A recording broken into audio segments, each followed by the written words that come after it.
Hello, everyone. Tonight, we're going to be talking about the Bernard Crowe incident, obviously, where Bernard Crowe was shot by Charles Manson, and the reason we're making these videos might seem quite obvious to people that have already studied the case. It's just to introduce people to like the lesser known aspects of this case, because to understand why the Tate and LaBianca murders happened. Which are the ones most commonly talked about, obviously, because they were the grimmest. You have to understand events that happened before those murders, and you can see how progressively they get more violent. And again, this incident shows that Charles Watson had stuff going on outside of the family as well, and that he wasn't really a robotic zombie puppet of Charles Manson, that he had other stuff going on. And so that's another reason why this incident is important, the Bernard Crowe thing. Right, hello, Linda. Yeah, and Johnny C. So I put together a presentation. Right, if I go to that, it should be there. Right. So Bernard Crowe was a 27-year-old black syndicate drug dealer known as Lottsapoppa, and he lived on Woodrow Wilson Drive, 7008, so the same road as Mama Cass, who he sold drugs to, and Abigail Folger, apparently, as well. Charles Manson told Nicholas Schreck that Abigail Folger bought drugs off Bernard Crowe. And it's definitely possible, because he lived in the Hollywood area and so was serving drugs to all these people. And he may have even met Charlie and everyone at Mama Cass's house. We don't know for sure that he didn't, because they were hanging there all the time. And so this is just like who he was, how they came to get involved with him, and how Tex came to get involved with him, and ended up burning him for the drugs. Taking his money basically. And after this shooting, he was arrested in 1970 with 3 others for a $250,000 forgery and burglary ring, and they seized 100 credit cards. And so this could be another possible way he could have known the Manson family, because they did a lot with credit cards as well, didn't they? Yeah, and he's supposed to have been known to Dennis Wilson, everyone, basically. Yeah, Delinda should be here at some point. Yeah, I think she's been active online today. I've seen her. Yeah, hello, Dan. Yeah, right. So, but that's just another weird way that they could have all known each other, through the credit cards. And then, right, and then this is Rosina, and we'll get on to how, so you can see all the text. Rosina was initially David Neal's girlfriend, and Tex moves in with them after he leaves the ranch in December of '68. And then David gets drafted to Vietnam, and so she becomes Tex's girlfriend, and they sell drugs together, basically. And at some point they travel to Mexico, and she has an abortion, which upsets Tex. And also there's some speculation that he felt that she'd ripped him off in some way, and he returns to the ranch in February of '69. But another crazy thing, there's been this picture circulating for ages that people are saying is Rosina Crowe, but it's not. And we've actually found the original source for this picture, just some random photos of a woman called Janet. And the real Rosina is the woman on the right. And Rosina's always been portrayed as like a young woman as well. But this, not that she was an old woman, but she's an older woman. This is her in 1969, apparently. But yeah, the picture of Rosina is not Rosina at all. And in my Facebook group, we've shared the source for that picture that we found. There's a whole load of pictures of this woman who's just called some random woman called Janet, not Rosina at all. And this is just to back up how I'm getting that he was Tex was Rosina's was Dean's girlfriend first, because this is something people don't seem to know. But basically, these are things that Tex said in his psychiatry report. And so in August 1968, he went to live with Manson on Spahn Ranch in Chatsworth and became the handyman. The ranch was owned by George Spahn, an aged man who let the family use it. In return, the girls took care of him. Drugs were everywhere. and in constant use, Manson would send the girls out hitchhiking, bringing anyone who had drugs out to the ranch, where Manson and the girls would entertain them. Watson lived on the ranch until December 1968, when he became frightened over his continual use of hallucinogens and loss of contact with his parents. He ran away to live with a friend in Los Angeles. When his friend was drafted, he lived with his friend's girlfriend, a dealer who dropped drugs continuously. And that was to Ira M. Frank, he says that. And then to another psychiatrist, John M. Suarez. Around December of 1968, he connected to a former roommate, David, and expressed a lot of ambivalence between staying and leaving the ranch, in that he was losing himself and his identity. He ran away from the ranch and stayed with David and his brother until the former entered the army. He then lived with David's girlfriend, who was dealing in drugs. During this period, he reports that he stayed high constantly. He also reports that he felt a magnetic pull back to Manson and that he had spent a lot of effort to resist it. And he also said, from September 1968 to December 1968, I left for a month and a half with David Neal, and I stayed with a girl for a while, till February 1969. I moved back to the ranch and Manson was pulling on me. I had given my clothes to Charlie and even part of my mind. He was giving us acid and all. We'd get in a circle, living together. He'd play his guitar. 5 or 6 guys to 18 girls, but they were always his girls. He took away their old thoughts from them. And we were told we were perfect. He could always see in our minds. He could see it all. He persuaded us of it. Anyway, you are right.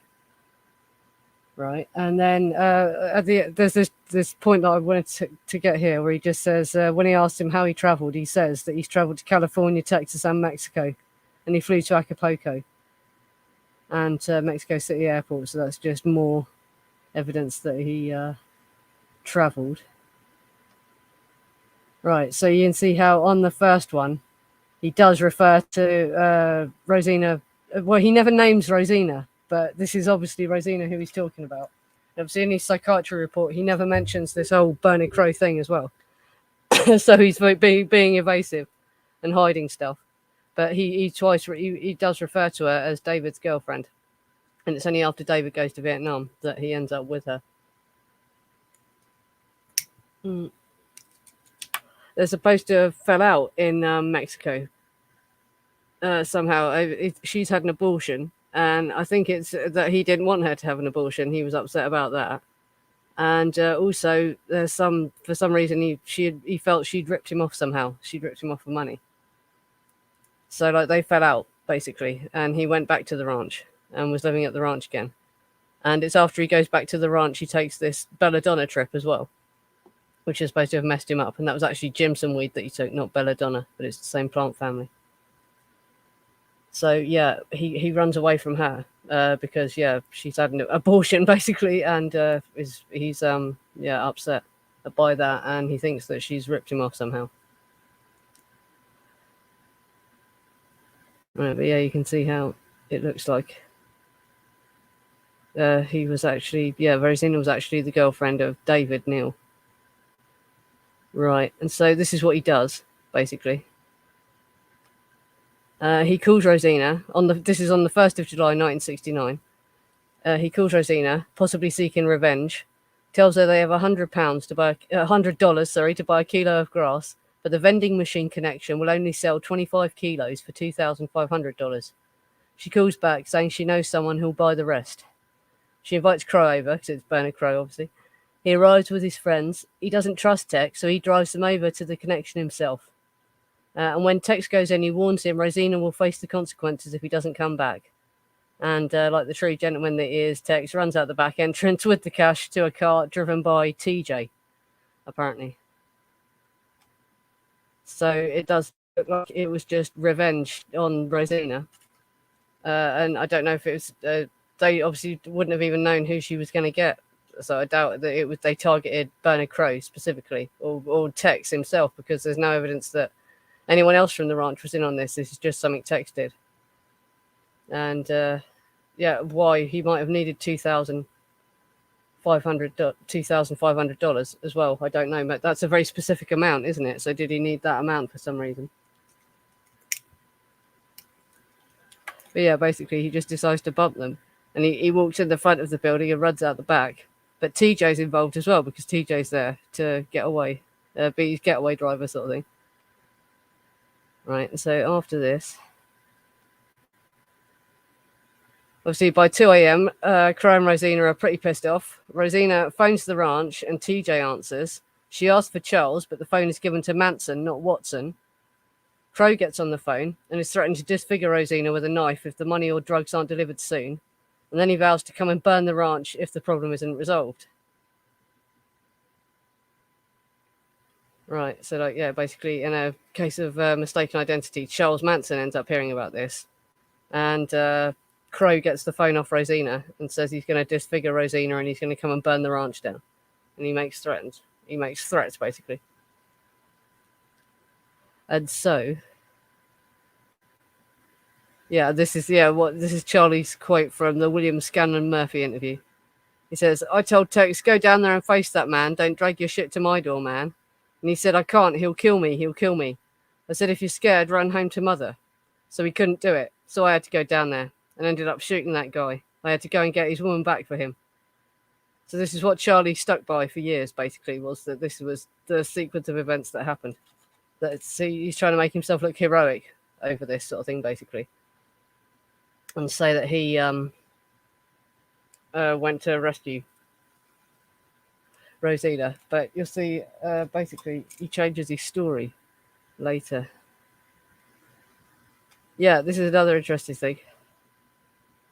And like you can see, well, you'll see here, this was kind of a screw up. I don't think Charlie went in there meaning to shoot anyone. And it just sort of happens by accident, as you'll see as well. So they're not so violent until Linda starts to turn up. Hi there, Jimmy. Yeah, I'm just getting into the Bird and Crow thing. So we're just getting into the point where Charlie arrives at the house. And it gets crazy. Right, so TJ drives Charlie over to Rosina's. They take the bunt line later used at Cielo Drive with them. So it is actually the same gun that was used at Cielo Drive, apparently. They arrive at 3 a.m. Rosina opens the door and is hysterical and angry as she was expecting a cut of these drugs. So it's Rosina who opens the door. She wasn't tied up at all, right? For years, Charlie has said she was a hostage he went to rescue. But in 2014, he finally admitted to Nicholas Schreck that as soon as he arrived, he realized he'd been scammed. Crowe was not even there when they initially arrived. She wasn't being held hostage. Rosina just wanted the money or the drugs. Crowe came back shortly after they arrived with his henchman, Scorpion Jim. Crowe threatened again to burn down the ranch if he didn't get his money. Right, so you can see there, in the Manson file, basically, Nicholas Schreck says that in 2014, Manson finally changed his story about what had actually happened on this thing. And when he got there, obviously Rosina wasn't tied up. She opened the door, and Crowe wasn't even there, so she wasn't being held hostage. My moon lamp turned itself off. Oh, thanks. Yeah. Right, and she wasn't held hostage. She just wanted to get someone over there so they could try and get their money or the drugs back, because she was expecting a cut of all these drugs, obviously. And so then Crowe comes in, and Charlie said that he got the feeling that, Crowe and Rosina were working together now, obviously, to get their money back. So it wasn't how they said it was, basically. And then Charlie then allegedly offered his life in exchange for Rosina's and took out the gun to give to Crowe, which he interpreted as a threat, and moved towards Charlie, causing Charlie to fire the gun. But this whole thing about him allegedly offering his life in exchange for Rosina's comes into question now, because Charlie later admitted that actually she didn't. She wasn't being held hostage anyway. So whether he really said that or not, and this is how he ends up firing the gun, right? But anyway, the gun initially didn't fire as many as 4 times. Charlie kept his cool and reassured the dealer that the empty gun showed he meant him no harm. But Crowe later said in court that Manson told him the gun was loaded, and then it actually did go off, and Crowe was shot in the chest. Charlie then said, "Awareness through fear is where it's at," and took the fringed buckskin shirt that Scorpy was wearing, that Charlie was finally arrested in at Death Valley. So that's another mad thing. That's where Charlie apparently got the buckskin shirt that he's wearing when he's arrested in Death Valley from one of Crowe's henchmen after he shot Crowe. He then takes the guy's shirt. And the gun initially didn't go off. And he tried to say that, oh, well, this shows I mean you no harm, that the gun's empty. But then the gun accidentally apparently does go off, so they say. Mm-hmm. Oh, and hello to everyone that's looking on watching on Facebook as well. If anyone is, I can see someone's just like the stream on there. Yeah, your comments will show up. Yeah, I will be able to see you if you leave any comments on that stream. But yes. And the strange thing he says there, Charlie then said, awareness through fear is where it's at. And then apparently walks out. They go. TJ and Charlie go. And so the aftermath of this, and what a lot of people don't know really is because they try and tell you that, well, despite what the official narrative tells you, Charlie was actually making progress in the music industry up until this point. Terry Melcher had planned to make an album with him and the girls called The Family Jams. The cover art had been taken, and they were making a film about Charlie and the girls and life on the ranch. Then when this incident occurred, everyone dropped him and didn't want to know him, and doors closed on him, etc. It said that everyone believed Charlie had killed Crowe, but how could this be? Because Crowe was a well-known drug dealer. People must have known he lived. And so that's another weird thing about this. And the other thing is as well, why did they think he was a Black Panther? Because he's not a Black Panther. There's actually, I'm not going to share it on the stream, but there's a really good article from the Manson blog that I've shared in my group, and I'll put it in the description of this if you're watching on playback, about how Bernard Crowe wasn't actually a Black Panther. And they've gone through, and from everyone's books, they found all the bits where they say that the kids thought that Charlie had killed a Black Panther. And but this is the crazy thing, because Bernard Crowe wasn't a Black Panther, and he was well known to everyone. He was a drug dealer that lived on Woodrow Wilson Drive, and so people must have known he wasn't dead. So it's very strange that they all went around saying that they were sure Charlie had killed this man, when they must have known pretty quickly that the guy hadn't died. So it sounds like that is a cover story. So yeah, this is it. It didn't misfire at CLA, or did it? It might have done. Maybe that's why they had to stab them so much. Yeah, it wasn't a great gun apparently.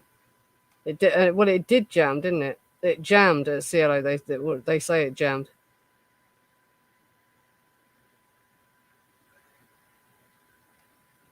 Yes, it did. It jammed, didn't it? Yeah, whether it actually misfired or not. But yeah, that's the other weird thing about this. The official narrative on this, if you listen to what they tell you about this, it's like they said everyone at the ranch believed Bernard Crowe was dead, and that Charlie believed he was dead, and they believed he was a Black Panther, so there was going to be retaliation for that.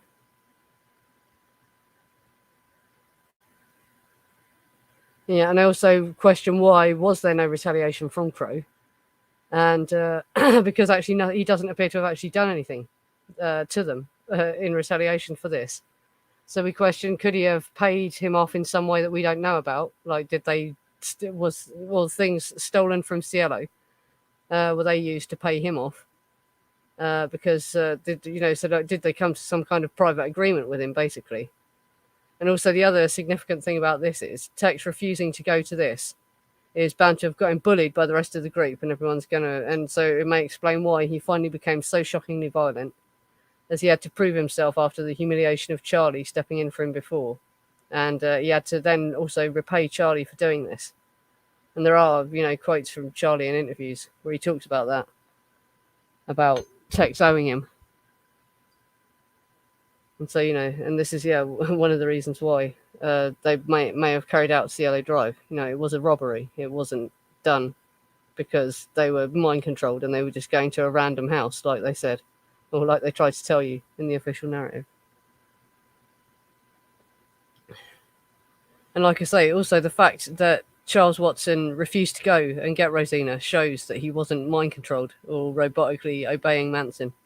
And the fact he left the ranch for all those months before he went back, even though he's saying that there was a pull and he was pulled back by Manson, he did actually leave. and was away from the ranch for a while, and he went to Mexico and all this.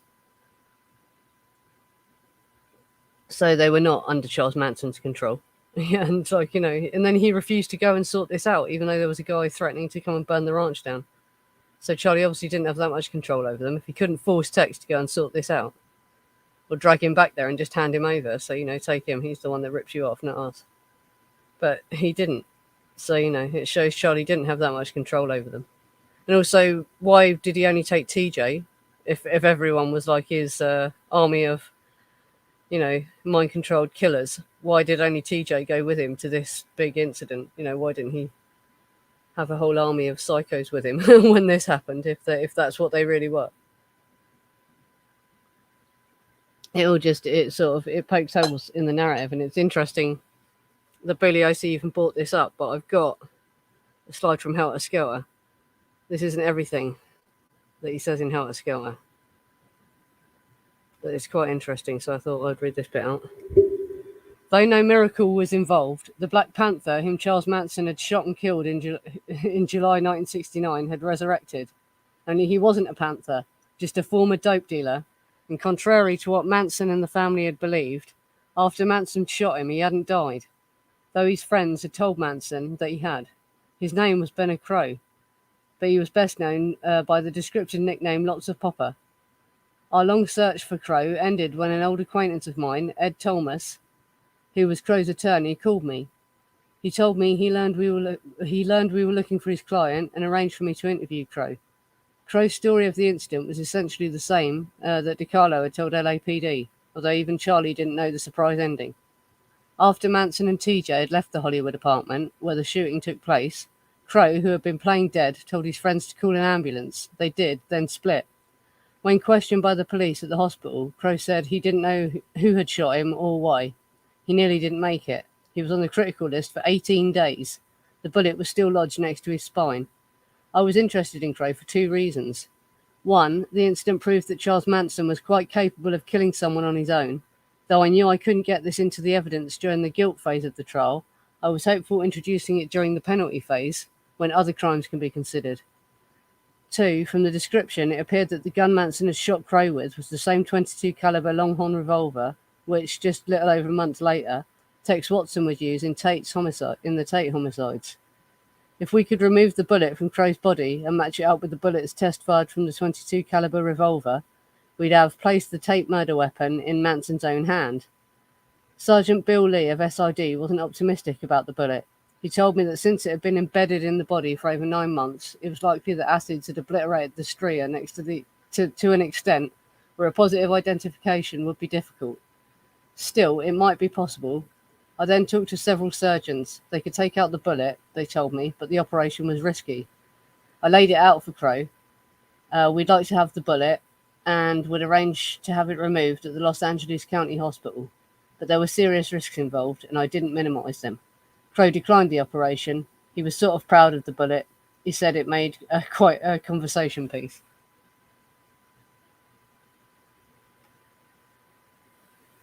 Yeah, this is a good question as well, because there's no police report for her that anyone's ever found of her being interviewed about this, because this all happened at her apartment, apparently. And you would think when an ambulance shows up because someone's been shot, wouldn't the police investigate that? But it's also said, it could be said, unfortunately, just because they're racist and incompetent, they didn't care perhaps about a black man being shot, so they didn't really bother to investigate what had happened. But yeah, this is very weird. It's like weird what did happen to Rosina. And she must have been paid off as well.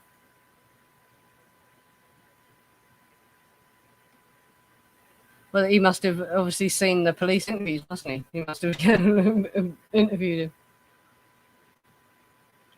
And, well, in the end, he does talk at the penalty phase as well, doesn't he? I didn't go really very far into his trial testimony as well. He talks at the trial. And there's this interesting interview with him, the only filmed interview with him. He's outside the court when, just after he's testified. And he ums and ahs about how long he knew them for. Like, he gets asked by a reporter, how many times had you met them before? And he said, I'd never met them before that night. And he said, very few times or something. And then his lawyer whispers something in his ear, and he said, "Oh, I never met them before that night." Yeah, so like he's obviously trying to cover up how well they actually knew each other.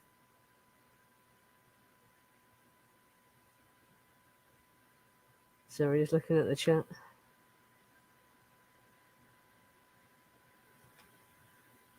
Well, the lawyers would have, wouldn't they? Obviously, he's saying here he was talking to Bernard Crowe's lawyer. So yeah, Bugliosi would have. Yeah, that's it. He wouldn't have spoken as well, because of the old criminal code. He just said, "Oh, I didn't know. I didn't recognise them. I didn't know who they were."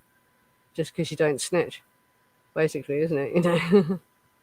This is why I'm surprised that there was no actual retaliation, because there was a whole month. Yeah, well, there's evidence that because he lived on Woodrow Wilson Drive, Bernard Crowe. He was a drug dealer to all the same Hollywood people that the family were apparently hanging around with. So if you watch my last stream about Mama Cass, you'll hear about how they hung out at Mama Cass's house. And we know that they lived at Dennis Wilson's house for a while. And Bobby lived with Gary Hidman. Bobby was a musician who apparently played with Love and all that, went up in Haight, Ashbury. And Abigail Folger had funded a concert that Bobby played at and all this sort of stuff, so it was like they all moved in the same circles. Yeah, that's it. This is another reason why he wouldn't have said who shot him. And he was involved in a lot of crimes himself. They forced him to testify, apparently, in exchange for lesser penalties on some other things that he'd done. And it's in 1970 he gets arrested for the forgery and burglary ring as well. So it wasn't only drug dealing he did other stuff. Sorry. Say about that, because they're saying something about, the fact it had been in his body so long as well. Whatever that is, what do they call it? It's like the acid had obliterated the stria, whatever the hell that is. So, like, the marks on it wouldn't have been that, yeah. Yeah, this is it. Crowe testified in exchange for drop charges of his own. His attorney was a friend of Bugliosi. He knew Bugliosi was looking for the black guy Charlie shot, which is basically what he says here. The bit I was looking for was a bit where apparently Charlie sees Crowe in the court for the first time. They walk down a corridor and they walk past each other. And Charlie looks at Crowe and says, "I'm sorry, I had to do it, man. You know how it is." But I don't believe that Charlie didn't know Bernard Crowe hadn't died. I think that for some reason they're masking the true nature of what this was, and they're saying they believed that he was dead, even though they must have known he wasn't. Though it does say he was in hospital for 18 days, on the critical list for 18 days. So maybe for a while they didn't know. But surely people around Hollywood must have made inquiries about their mate. So they must have known.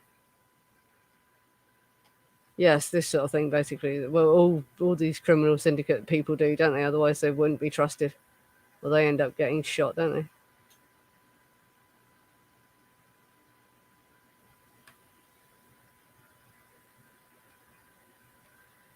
Yeah, also, and just his paranoia as well, because they were all going pretty crazy at this point. I think that Charlie did get crazier than people think as well. I think he did actually go quite paranoid by the end. And it's very telling that, Bernard Crowe didn't retaliate. So I think they did pay him back somehow. Or there was more going on than we're told. They associated with each other for longer after this. And they must have known he wasn't really a Black Panther. And they must have known that he didn't die. Because the reason they say, yeah.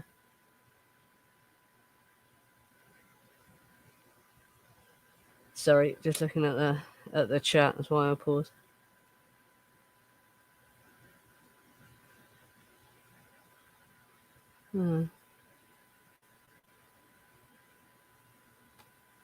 Well, it's suggested that he did. He was round after that even, and Melcher. Well, this is it. Yeah. Well, it's because it was Melcher and that. We're going to record this album, but it's when Charlie shoots Crowe that suddenly everyone, because Charlie always freaks people out a bit anyway, because he was a bit scary, like, obviously. But when he did this, then people obviously backed off him completely and didn't want to know him. So it was like just after the Crowe shooting. But he was close with Dennis Wilson, so maybe Dennis Wilson still saw him after the Crowe incident. I don't know how close. to the actual CLA Drive murders, he stopped seeing Dennis Wilson. But yeah, it was this. It's and also while Melcher was at the ranch, Charlie is supposed to have beaten up a drunk stuntman really badly in front of Melcher, and that freaked Melcher out. And then they heard that he had shot this drug dealer, and so people suddenly just didn't want to work with him. This is like the bad turning point for Charlie. This is when everything goes bad for Charlie. And so after this, obviously, that's going to have made him any mental illness he had worse or whatever, isn't it? And people turning against him is going to have made him paranoid as well. People suddenly who had in the past given him money or welcomed him into their house, suddenly turning him away. It's going to have pissed him off.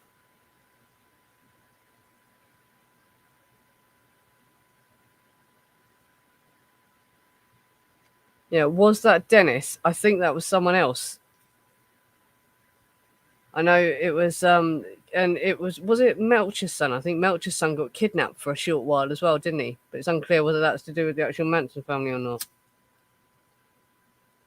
But the kid was given back. But yeah, I've heard this as well, something about a bullet.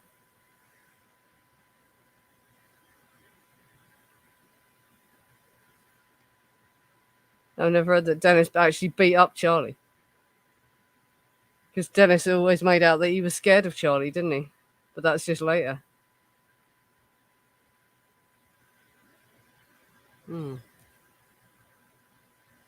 So he threatened his kids, did he? Yeah, because I think it was Melcher's son got kidnapped, wasn't it?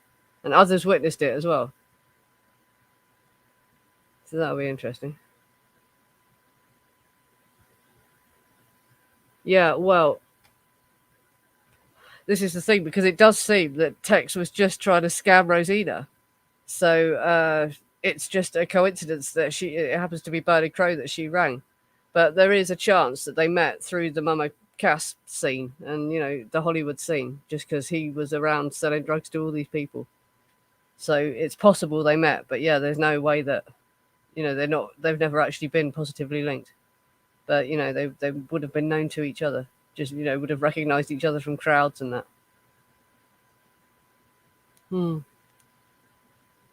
Yeah. They all laughed at Charlie, and he didn't like that.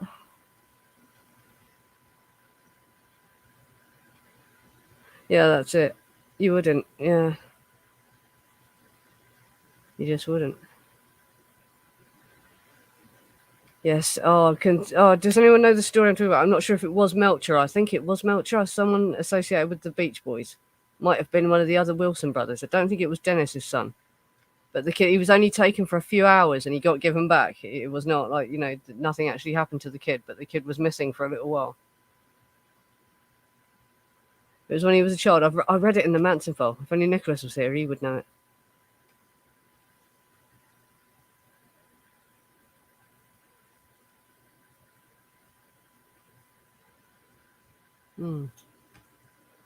Well, it said that he didn't trust Tex, isn't it?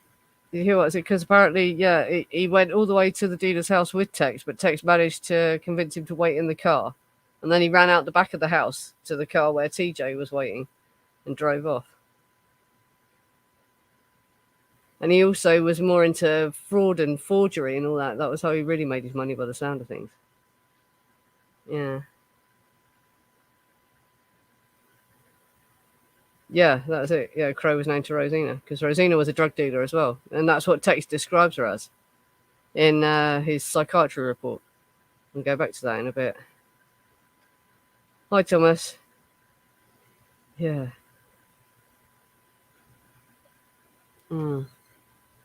Oh, there's going to be someone else here who's read the Manson file. He read about this. Who was it? It was someone to do with the Beach Boys entourage.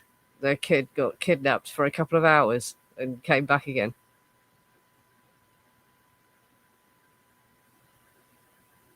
Yeah, well, they've said all sorts of stuff, haven't they? They've said that Crowe was threatening to rape the girls and burn the ranch down. And this is when Crowe is supposed to have said he was a Black Panther as well. But also, Crowe later said that he never actually said anything that violent. Rosina exaggerated stuff. Rosina was on the phone as well saying stuff that he was saying. But who knows what's actually true, because they're all going to try and minimize their involvement, aren't they? So, I mean, Charlie for years tried to make himself look like a hero who was just trying to save Rosina. And, Crowe himself is going to, play down, how threatening he was when he got a bump for this money. So who knows what was actually said and what actually led to Charlie shooting him as well, because it all comes into question. Well,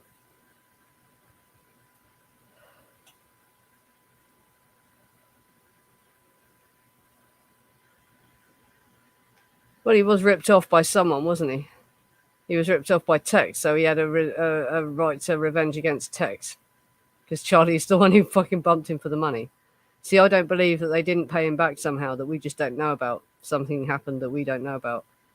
So otherwise, I think there would have been some sort of retaliation, because Crowe wouldn't just put up with that. Where's the inflation calculator? Can we work out what's $2,500 from 1969 to now? How much would that be in today's money?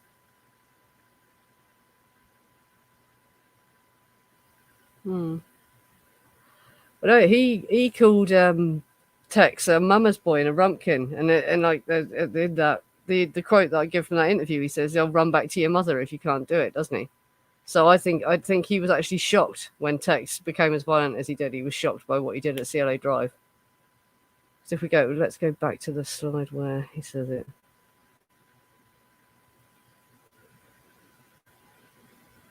Yes. I said, if you're scared, run home to mother. So he couldn't do it. And so this is like, see, Tex wasn't initially that violent. Tex originally pussied out when he had to go and do something violent. He said, no, he'll kill me. And this is, my other point was that he's going to have been bullied over this and made to feel bad over this because he couldn't stand up to the situation when he finally needed to do something. So this might explain why he went so nuts.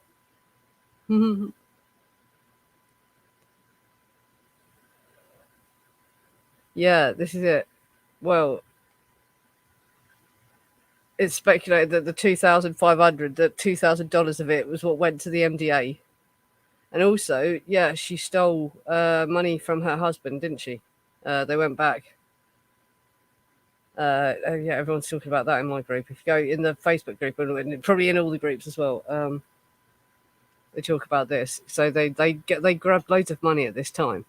Like I say, I'm not convinced that they didn't pay Crowe back in some way that we just don't know about, and there's been a lot of smoke and mirrors around why this all actually happened and the truth about it, and a lot of myths created about them all believing he was a Black Panther and that he was dead. Yeah.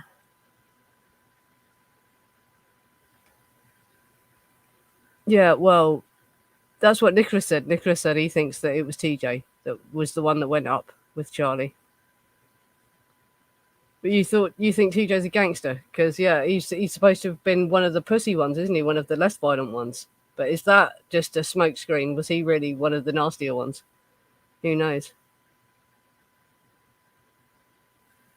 This was before, yeah, because it's in March, the very end of March, I think, that he does it, that he does the Jimson weed. And then... Yeah, because he's lived with Rosina until February. Then he comes back to the ranch, and in March he ends up doing the Jimson weed. And it's later, yeah, he must be dwelling over what happened with Rosina, and he decides to scam her. Or he must have needed $2,000 for some reason. This $2,500, Yeah, that's it. They've been doing speed, and well, they were doing so many drugs, and these things. Because these people didn't just use drugs, they abused drugs. They took a huge amount of drugs every day, and when you do that many drugs, you're high constantly. You don't come down.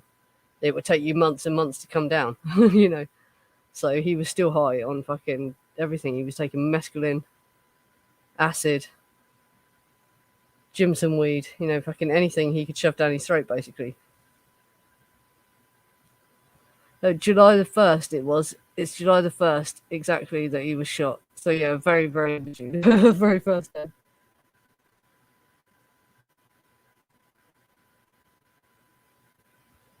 Right, TJ was no joke. He was in Nam. He had no fear. In fact, TJ pushed one of the guys in Crowe's apartment up against the wall by his neck. Right. Yeah, because that's not what I was told about TJ. So that's interesting to know that TJ was tough. Yeah, because it was also said, it said in the Manson file that Charlie wasn't used to using guns. He didn't know about guns. That's one of the reasons he took TJ with him, because TJ knew how to use a gun because he was a Vietnam War vet.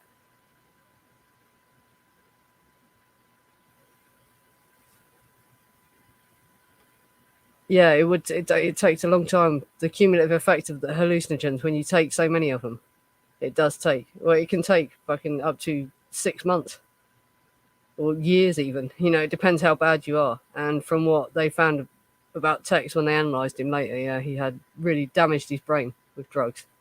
So they probably all did. All the girls appeared to show signs of that.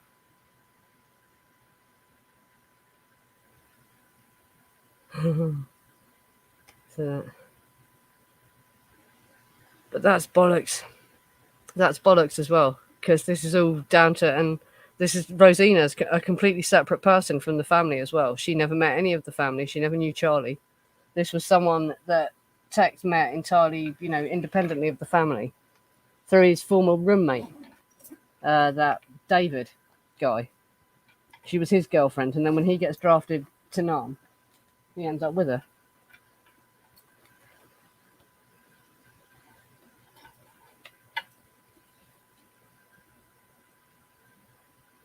So I see casualties or something else. Yeah, and all the venereal disease they had as well. Susan probably couldn't have got pregnant after the one that she'd had because of the gonorrhea she'd had. That probably would have given her pelvic inflammatory disease because she had it really badly, didn't she?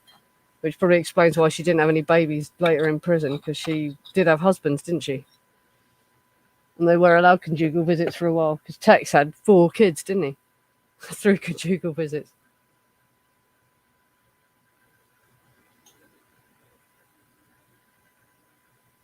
Yeah, well, the children, the babies would have had low weight. But apparently, when they took all the kids from Spahn Ranch, only one of the children was underweight. But the girls' low weight, yeah, would have made them know. But they're so young. They did though. They actually ate well. Apparently, if you listen to what the girls said, because they did all that dumpster diving, didn't they? And that wasn't out of desperation. That was out of some kind of environmental fucking philosophy on food waste and that. But they weren't starving, and they weren't poor as well. They had money. Or they had stolen credit cards. They had food to if they wanted it. Yeah. Yeah, that's it. You look at Gypsy. Gypsy didn't. She had a very curvy figure, didn't she? She was by no means fat, but she was curvy. She wasn't really skinny. I wouldn't describe it as a big dumpy ass, but she's curvy, and but some of them look really skinny. Like Patricia Krenwinkel looks skinny, but she's just taller than the other girls. I think she is just a tall and thin girl. But Susan didn't look particularly skinny. I wouldn't describe her as skinny. She wasn't fat either, but I wouldn't describe her as skinny. Hmm. Yeah, and Charlie liked thin women, and it was just fashionable in the '60s to be super thin, wasn't it? It was like that they wanted. Yeah,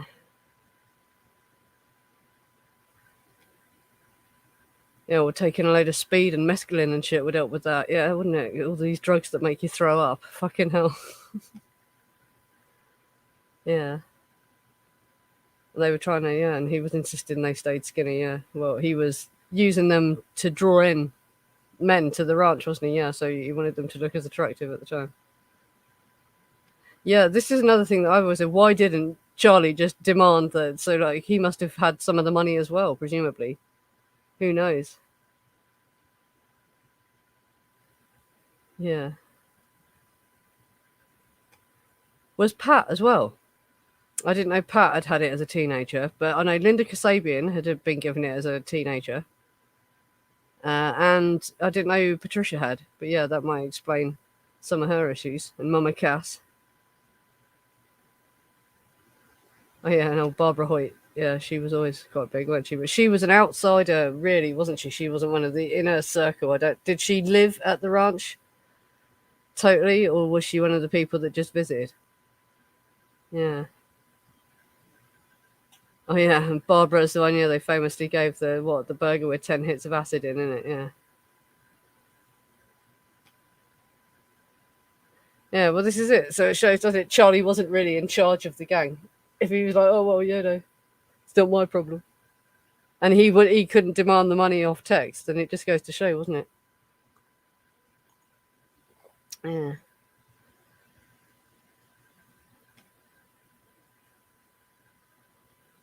Yeah, I always thought that they all look quite tweaked on speed. Sandy as well, all of them, but all the girls were in the 60s. It's actually crazy. They handed them out. They handed pills out, like doctors actually gave you mescaline pills. It's crazy.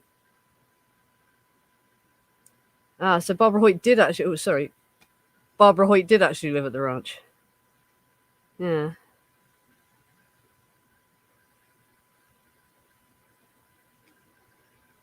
But it's not a punky thing to do, is it? Fucking no, it's Tex's problem. This is what caused the trouble on the ranch. Tex, he should have made Tex resolve it, and Tex, he should have forced Tex to give the money back. Why go? Why just go and bloody shoot the guy? It doesn't.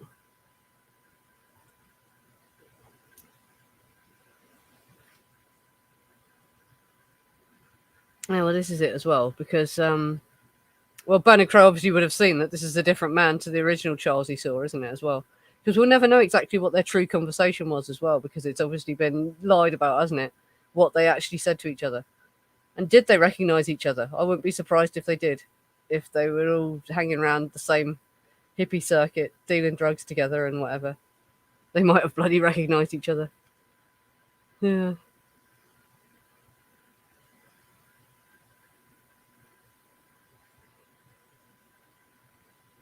Sorry, he's got to read the chat. Right, this is Barbara Hoyt you're talking about then. Suck off one Flynn. She was abused because he beat up girls who refused.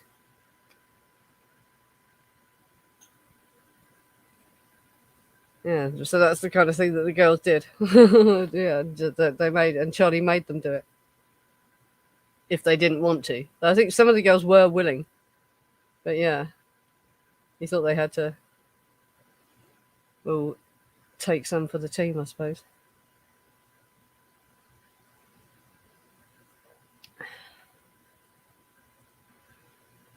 So you don't think they're telling the truth, Dennis? You don't think that people like Barbara Hoyt are telling the truth when they say that sort of thing?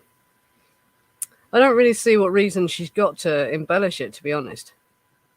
I don't see why they need to work, why they would.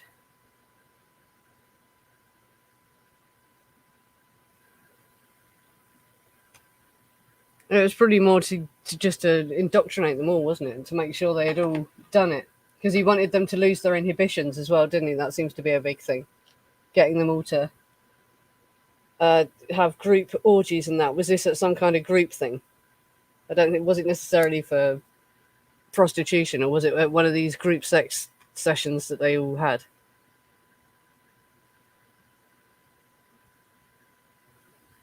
Yeah. Yeah. Real honourable guy.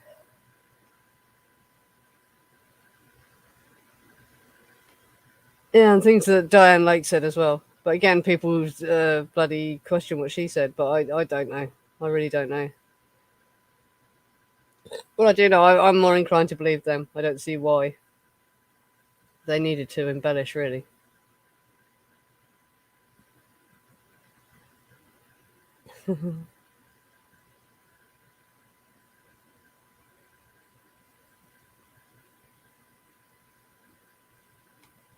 Yeah, the thing as well, because it was something that girls that was taboo at the time as well, wasn't it? So like girls wouldn't have wanted to do it, because it was something that only dirty girls did. So yeah, he was trying to get them to lose their inhibitions. So it would have been about that.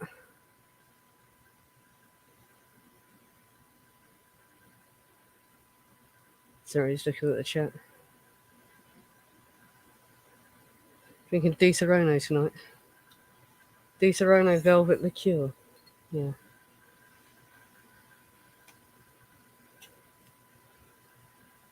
It's a nice one, actually. It's like an almond flavoured thing. It's usually a brown liquid, but this one's it's like it's got milk in it or something.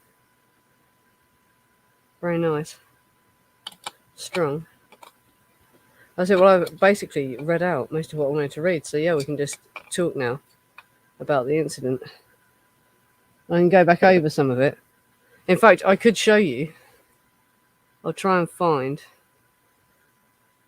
the pictures of the woman who is in the Rosina pictures. Or was it? It was actually the woman they used as this Janet woman, and it seems to have been used on a Reddit post. Someone says this was Rosina, and then we will end up thinking this is Rosina when it wasn't her at all. This is pretty mind blowing. And there's more pictures of the real Rosina that I'll share in my group. I couldn't get them in time for the stream, but there's more pictures of her, and there's even a video of her. The Manson blog found it. Just like some weather incident happened in the town she's in, and they happened to interview Rosina Crowe. And if you look at the video, it obviously is the woman on the screen.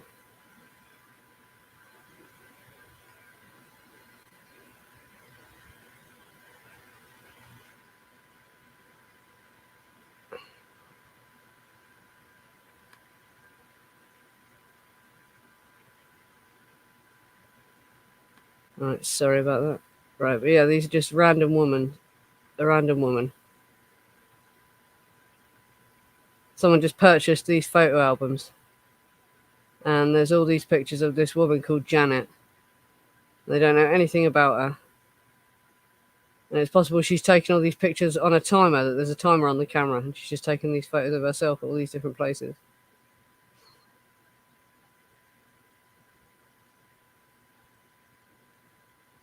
And this is the one that they've been saying was Rosina for all those years.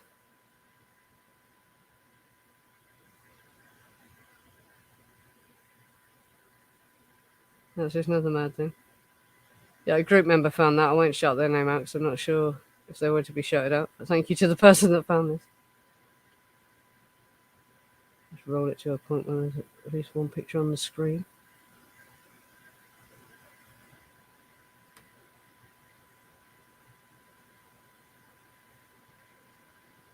It's like, yeah, and why someone chose to call that woman Rosina, we'll never know.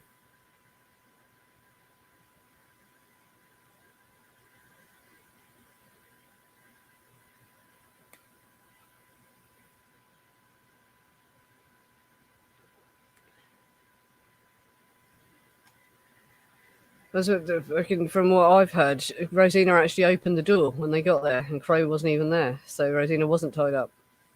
Crowe came back shortly after they arrived. But yeah, she definitely knew Crowe, so maybe she was lovers with him, who knows? And Charlie, apparently, as soon as he arrived, realised that they were in cahoots with each other. They were working with each other by then. So the whole thing about her being a hostage is bullshit. She wasn't a hostage at all. They were all in on it. Hello, Paul. Is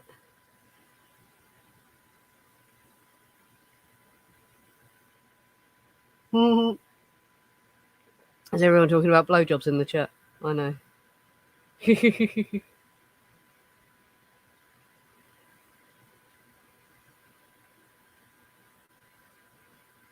Yeah, well, I just thought that was crazy as well.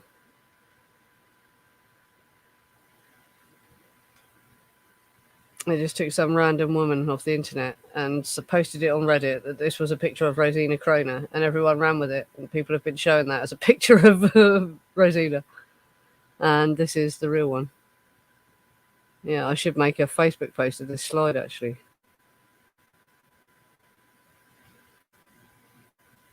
No. that's the fake Rosina.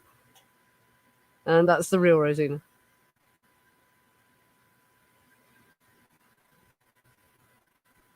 And yeah, like I said, there's more pictures of her, and we're going. I'll upload them to my group as soon as I've got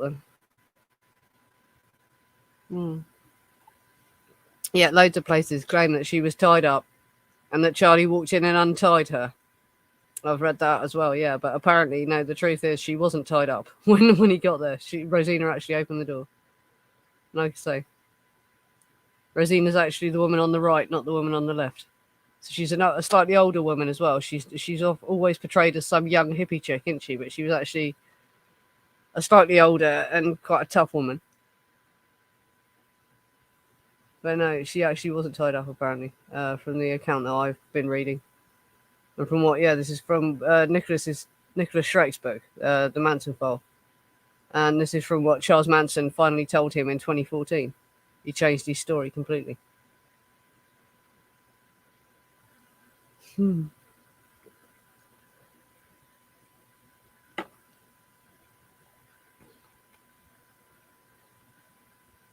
Frying pork chops in the kitchen, perhaps. Yeah, and I've seen, because whenever I see reenactments of it, yeah, she was 26. Because I see reenactments of this whenever I see it, and they portray her as like a 17 or 18-year-old girl who was just like this damsel in distress. But no, she was actually, yeah, an adult woman, and that she wasn't. And she was a drug dealer as well. Tex describes her as such in his psychiatry report when he is talking about her.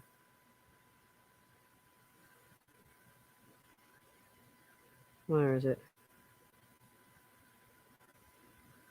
Down here, he says. He says, and then he lived with his friend. When his friend was drafted, he lived with his friend's girlfriend, a dealer who dropped drugs continuously. That's what he describes her as. And then he says, he ran away from the ranch and stayed with David and his brother until the former entered the army.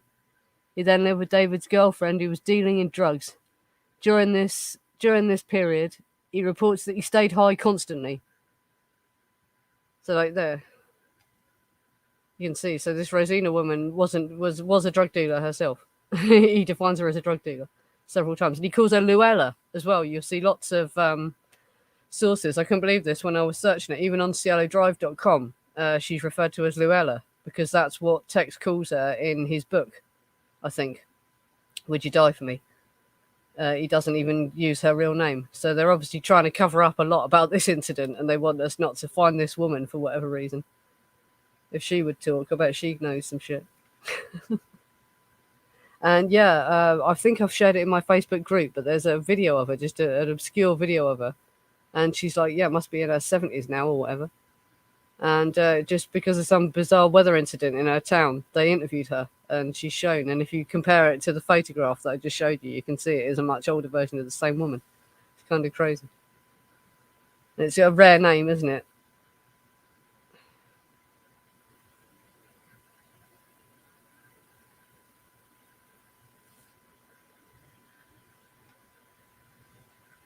What's this? Is this Squeaky? Are we talking about there? Squeaky being on speed. Because they were all on speed. If you fucking look at the list of drugs that they talk about there being at the ranch, speed was definitely one of them. Because they had loads of different pills as well. It wasn't just speed powder. They talk about Charlie having a bag of drugs, and he just offered this bag of drugs, and they're all the different pills, and a lot of them were speed pills. I don't think it's true that Charlie didn't want them doing speed at the ranch or ban speed on the ranch or whatever. They did speed. And Charlie looked tweaked on speed to me. I don't care what anyone says. I think Charlie did speed. Hmm.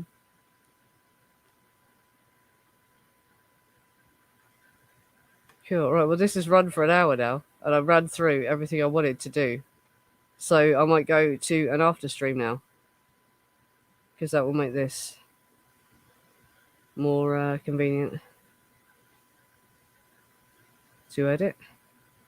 Excellent. So has anyone got anything they want to say about the Burning Crow incident whilst I'm still on this stream? Yeah, well, everyone was doing the speed pills. Well, Susan was taking the speed powder, apparently, according to well, but they've both confirmed it. They were taking speed from a baby food jar, weren't they? And they weren't sure. Well, Susan said she wasn't sure if it was coke or speed, but Tex said it was speed, I think. Yeah, and Linda was always on speed. She was apparently given speed as a teenager by a doctor, and her dad, when she lived with her dad, she was doing speed apparently. So he was still alive in the 80s then.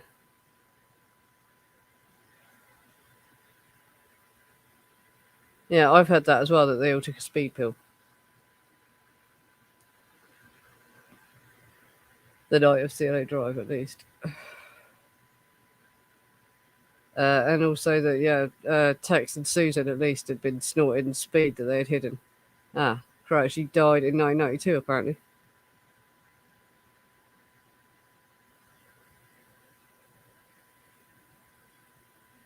Yeah, well, when Tex is questioned about where they got drugs from, he says vague things like, "Oh, the girls just went down to the cars at the road and picked them up and stuff like that." He wouldn't say, but obviously no one does. No one would. So that's what gets you stitches.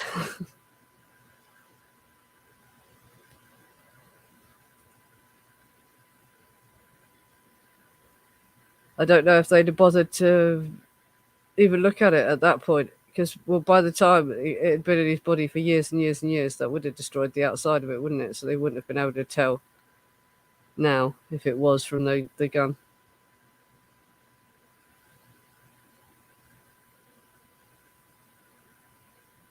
Hmm.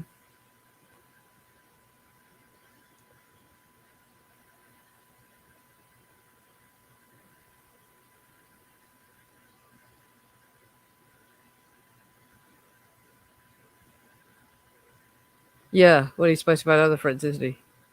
That he dealt with, and he's supposed to have robbed other people as well.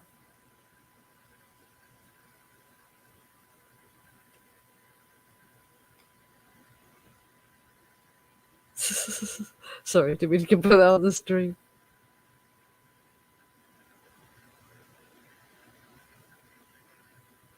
They're just looking at the chat.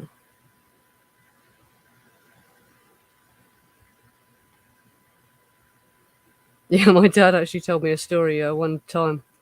He got sort of kicked out by his dad, and he went round his dad's house on Christmas Day, and they had gone over to his sister's house, and so he broke into the house with his friends, their house, and they robbed all his stepmom's speed pills out the medicine cabinet and took them, and made themselves food and everything. And they came home the next day, having stayed out for Christmas, his parents, and kicked him out again. They stole the speed pills. He used to get speed from a doctor in the early 60s. And then she started getting speed, and we used to call them cross drops. Little pills with a cross on the top. And the black pills as well, they called them black bombers. They were speed pills, weren't they?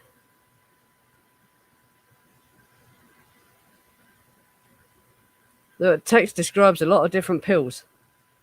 And I think some of them were speed pills. I think they did have speed pills as well. Yeah, the Dexies. That's Dexedrine, obviously, isn't it? Dexys Midnight Runners. They were as well. They were using the street drugs, but I think they would have also had access to the speed pills. Plenty of people smuggling them into the country in boxes, apparently, around the area. So, yeah, fucking quite possible they had them.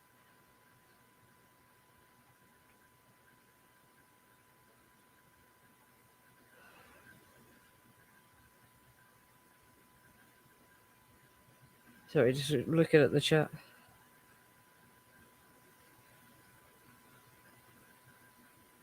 Yeah, they called them Black Beauties. In the UK, it was Black Bombers.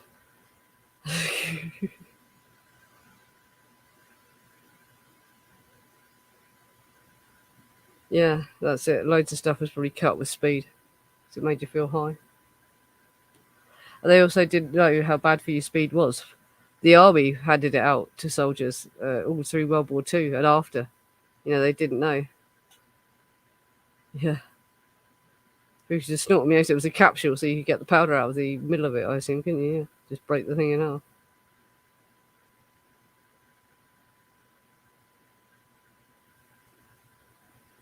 Well, I think speed, yeah, probably heightened their psychosis, but fucking, I don't know. They might not have been as violent, but yeah, Linda Kasabian showing up, and she was a speed freak. But yeah, it definitely would have made them more violent. But you have to be capable of violence anyway. Do you know what I mean? It doesn't just turn people that are not normally violent into psychopaths. They have to have been that way inclined anyway. Tex must have had it in him. Do you know what I mean? He must have been capable of it. It's just it sort of destroys any impulse control that he had, being on all the drugs he was on. basically.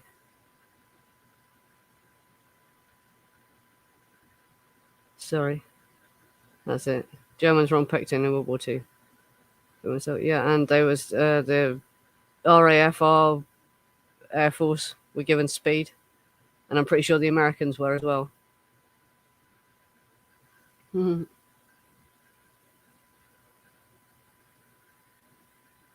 Yeah, that's it. And like I say, when I read out that, like I say, I was surprised what it said in that extract from Mama Cass, his biography, where Peter talked from the Monkeys, of all people, says, what was the exact word? I'm trying to remember what he said. He said they must have, yeah, talking about Wojciech Frykowski and Jay Sebring, he said they must have wanted to die if they did that to Billy Doyle, talking about the drugging him and raping him, and then him having to be tied to a tree when he calmed down, sort of thing. He said that was a murderously dangerous thing to do. So it's like if they were running around doing stuff like that. And apparently Doyle vowed to kill Folger and Frykowski over that. Hmm. Well, that's it, yeah. Like I said, there's loads of these druggy murders that, yeah, we don't hear about because no one famous died or no one whose parents was rich died. Basically, yeah. The Wonderland murders as well. Got to do something covering them one day. Yeah, well, the cocaine got really crazy, didn't it, in the 70s and the 80s? There was a really good DVD that I got from Netflix back when DVD was a DVD rental service that posted you DVDs. There was, I think, called Cocaine Cowboys, that went into all the how the cocaine was being flown in private planes and how many people were dying every week. Yeah, yeah, that's it. Like I say, it makes you more likely to be aggressive, but you'd have to have it in you, to become as murderous as these people did. They were. Yeah.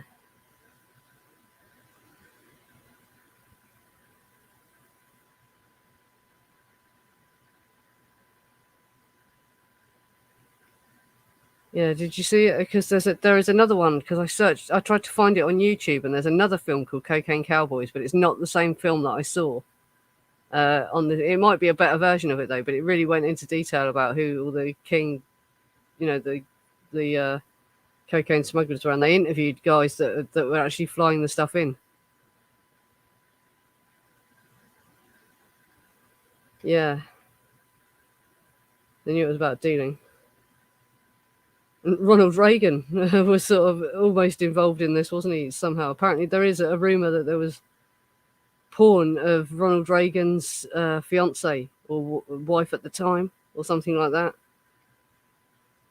And the gun, though that's sort of been debunked, is supposed to have belonged to Ronald Reagan at one point, isn't it? Which is another crazy twist.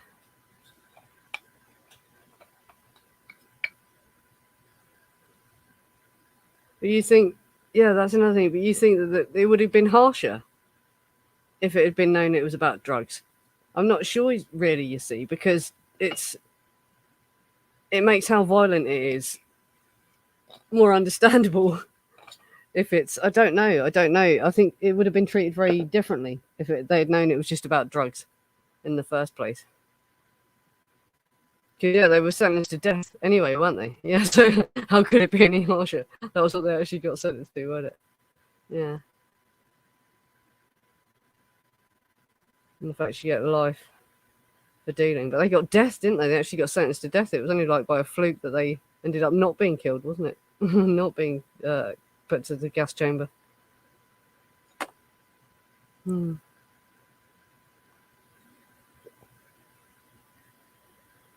Yeah, and that's why they sent agitators into all these groups like the Black Panthers and that to get drugs in there, to give the police, the FBI a reason to bust them and all that sort of thing.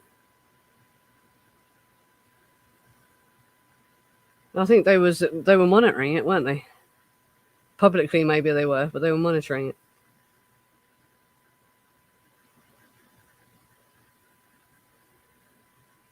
Yeah, That's it. Well, as well, like the 60s is the first time that like drugs became widely available on the black market to everyone. It was something you had to be in special cliques to be able to get access to before this, and so like, and everyone and sundry was setting themselves up as a dealer.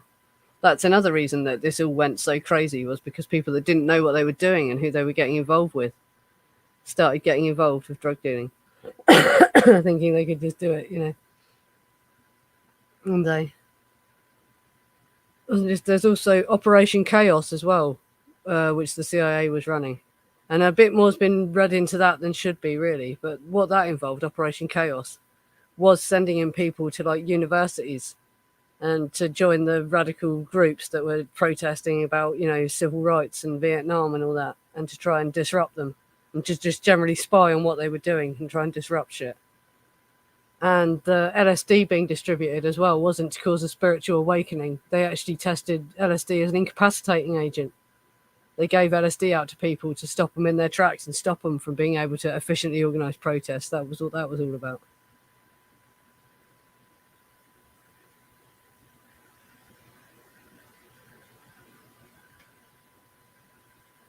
They didn't care if society thought Crowe and hippies were dealing, but the people in Hollywood, that was a problem. Yeah, because that was where the big money was. And apparently their audiences were still very, uptight because they relied on the money. Of not the young 60s generation, but the older people were the ones that consume movies the most and that, And so they had to cover up the amount they were involved in drugs and drug dealing and taking drugs and all that. So yeah, the people in Hollywood didn't want it coming out how involved in drug dealing they were.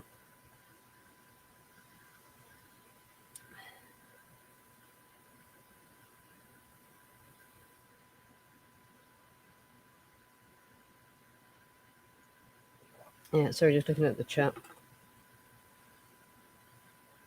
Make comments. I'll go to an after stream in a minute. We can carry on talking about this, obviously. We'll just talk about whatever we want. But yeah, thanks for coming, everyone. And if you aren't subscribed, subscribe. And if you are, make sure you have clicked the bell next to the subscribe button and have clicked all, so you get notifications when I go live. Or if I upload any videos, because I now upload clips from streams where I've read stuff out or whatever, if there's a relevant bit. So look out for that. Yeah, this is another interesting thing. You've got to look into what they really did. This book is available on the Internet Archive as well. Let me show you this on the page, on the screen. It's called Brainwash, Secret History of Mind Control by Dominic I don't know how you pronounce that, Straightfield maybe, or Streetfield. But it's on the Internet Archive. You can read it for free. I was so impressed by it. I bought a copy of it. I just found it secondhand on eBay. But it goes into great detail about all the mind control experiments, everything you could need to know. He's really, really tirelessly researched it all. It's all in one book. And it's sort of, if you really know what they did, it makes the Manson case really look like it wasn't anything to do with MK Ultra, because this wasn't where they was experimenting with MK Ultra. Any experiments that they did with violence under the MK Ultra thing would have been being done to soldiers in Vietnam. Sadly, is probably the truth of the matter. So I don't think that this was anything to do with the MK Ultra experiments. I mean, it's just chasing your tail, trying to prove that it was. And there's far more evidence that this was just about drugs and drug psychosis and drug dealing going wrong, and people that had no business being involved in drug dealing, getting involved in drug dealing, not knowing what they were doing.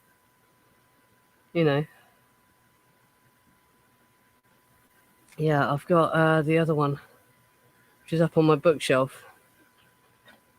We'll get it for the after stream. I've got another book that is also on the Internet Archive, but it's called LSD, The History of LSD or something like that. And it's a really good book that goes into all the LSD culture and that. And it doesn't go into the MK Ultra conspiracy side of it. It just gives you the rundown of who all the MK Ultra researchers were, like Timothy Leary and all that. And he talks about the pranksters and everyone who was involved. These are worth reading if you're interested in this case, because it gives you background information,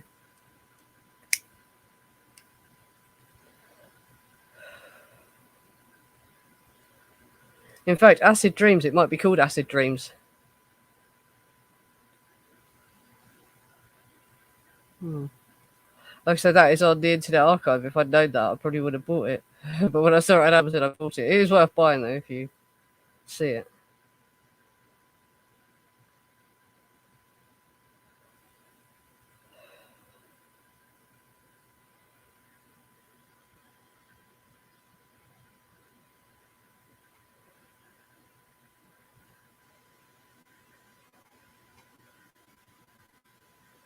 Charlie's response to that.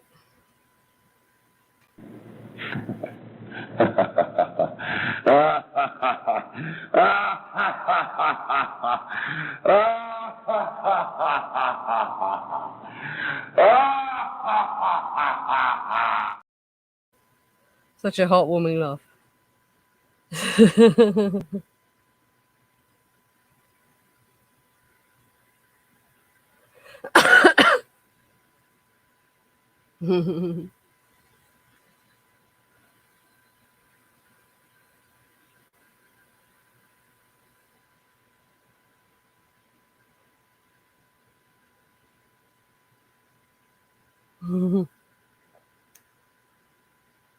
What? Charlie's laugh.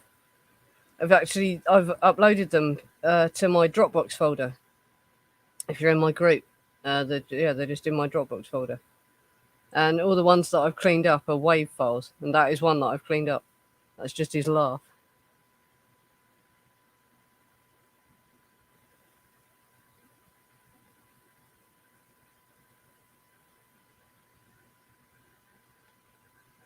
Somebody used a fake patch with a capital offence.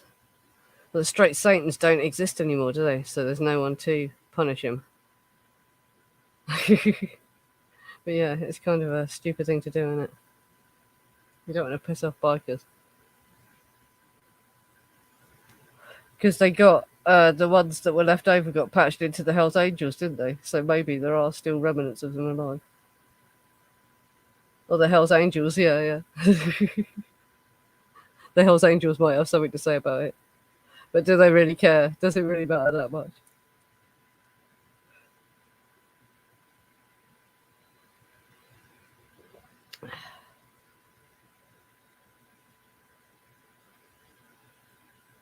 No, just looking at the chat. Should we go to an after stream now? What I'll do is I'll end this stream and then give me about 5 minutes so I can stretch my legs, and then I'll start the stream again, and it'll also go in my Facebook group. And so come and join me again and we'll carry on chatting. Excellent. I don't think I've uploaded the video of the outro, have I? No, so it doesn't matter. Okay. Right. I'll end this one now. Like I say, give me a couple of minutes and then I'll start another stream. And yeah, we can just carry on talking if the people want to. And thank you for coming, everyone that's come, and for watching. And if you're not subscribed, make sure you've subscribed and you've clicked the notifications. And join the Facebook group, because I share a lot of the research that we're doing in the Facebook group, obviously. Oh, something about the straight Satans here, isn't it? They're talking about the Manson murders. Yeah, well, there was an interview that Russ Figueiredo posted years ago with one surviving straight Satan, and he remembered Danny DiCarlo. He talked about Danny DiCarlo. And yeah, it wasn't like really professional footage. It looked like, someone had just randomly interviewed him, but he looked legit. He looked old enough to have been, and he had the sort of shot away look of a guy that's seen some shit. You know what I mean? I could believe that he really was a straight Satan. And I remember him talking about Danny DiCarlo and about the sword that was used on Hinman, and how pissed off they were that their sword got used on Hinman and all that. So he seemed legit. I would love to find that again. If anyone remembers that, who was in our old groups. The original group was called The Life of Charles M. Manson and History's True Crimes.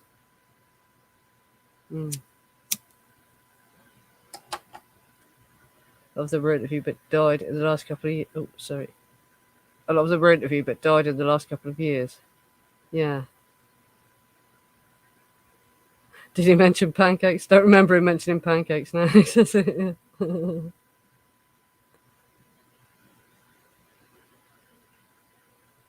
Yeah. Anyway, yeah, I'll end this one now, and I'll start an after stream. So if people want to carry on talking, I'll um I'll see you then. Yeah. So like I say, thank you for coming, and make sure you're subscribed if you're not. If you want to see more streams, obviously, and make sure you've clicked the bell and hit all so you get notified. Right. So yeah, thank you for coming, and I'll see you in 5 minutes. If you want to come to an after stream. Good night, everyone.